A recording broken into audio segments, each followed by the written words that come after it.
Welcome back everyone to another edition of Figures from the Attic. Today we're back with a figure unboxing, but not just a single figure, an order of figures from Ringside Collectibles, admittedly my favorite store on the internet. But stay tuned to the end of the video because after I open up this box, I'm going to show you some of the other things that I picked up this weekend from different stores. I went to my favorite real store, brick and mortar, called Bits and Buttons. I also went to Target, Walmart, picked up a few things there, but we'll get to that a little bit later.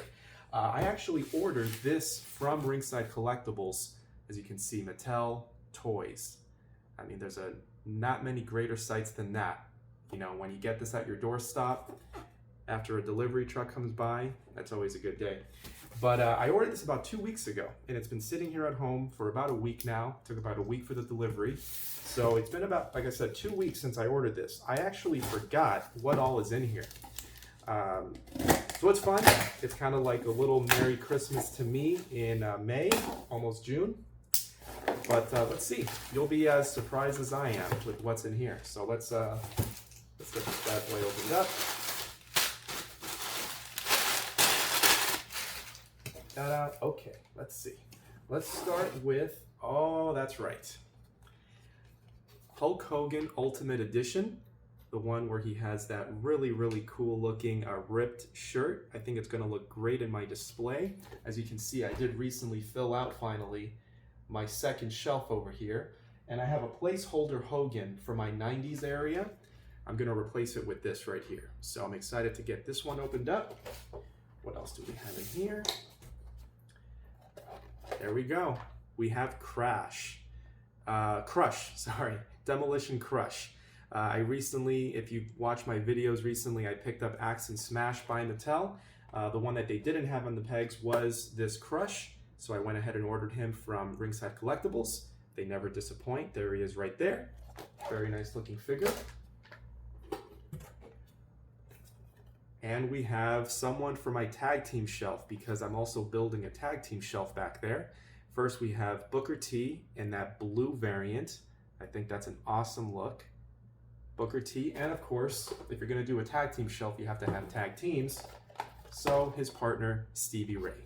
So I've got Harlem Heat right out of WCW with the WCW Tag Team Championships.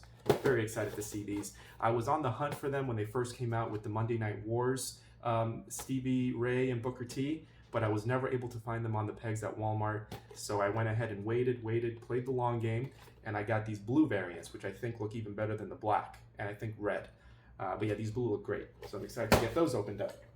So that was it for Ringside Collectibles.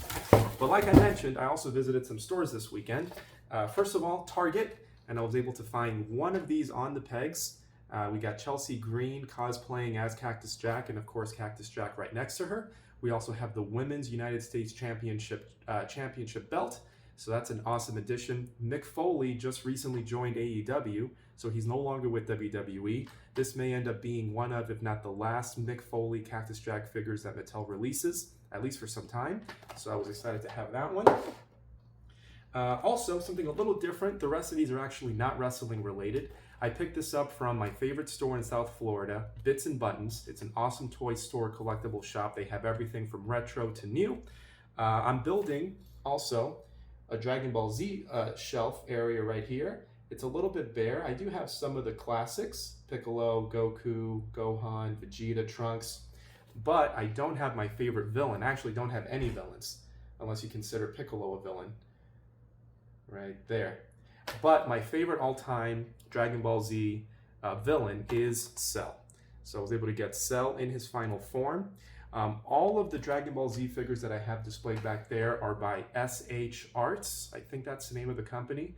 It's what they call like the best Dragon Ball Z figures on the market, and I tend to agree with them. As far as I know, they haven't released a Cell. So I settled for this one, made by Bandai, Dragon Star series, final form. I think it looks really good. I think it's sufficient for what I'm going for. But yeah, I'm slowly but surely building up that Dragon Ball Z shelf. So we have that right there. And as you know, I'm also collecting Street Fighter. These are some of my favorite fandoms from my life, from my childhood. A lot of nostalgia with Dragon Ball Z, Spider-Man, and Street Fighter. And here we have M. Bison, someone I've been waiting to get added to my collection. There we go. I think he looks great. Look at that right there with those wide eyes looking like The Undertaker. Did I do it? I don't know, I can't see. But yes, this guy is gonna look great. I think I'm gonna put him front and center right up there. If you can see, that's my coming together Street Fighter shelf. And of course I need the main big bad from that show, from that series, video game, whatever you want to call it. And last but not least, I picked up Blanka, another one of my favorites, another classic Street Fighter character. When I walked into the store, he was literally front and center. They knew what they had with this. They had, I think, 3 left, front and center. I went ahead straight, made a beeline for it, picked them up because I knew I needed this. It's a very large figure. Got some nice weight to it. It's got a lot of accessories, a lot of heads, and he just looks great. So I'm excited to get this one opened up as well. Look at that back there. Classic. But that's what I got this past weekend also for my online shopping. Maybe we can get these kind of put together on display here. Let's see how this looks. Maybe like this. I don't know. But as always, I appreciate you watching. I'm going to be reviewing all of these individually, unboxing, letting you know what I think. So stay tuned for those videos. I appreciate all the comments, the likes, the subscriptions. Keep it coming. I love the feedback. It goes a long way. And I do take it to heart. I do try to make changes depending on what you guys are suggesting. So keep it coming. Again, like I said, as always, I appreciate you watching and stay tuned for more.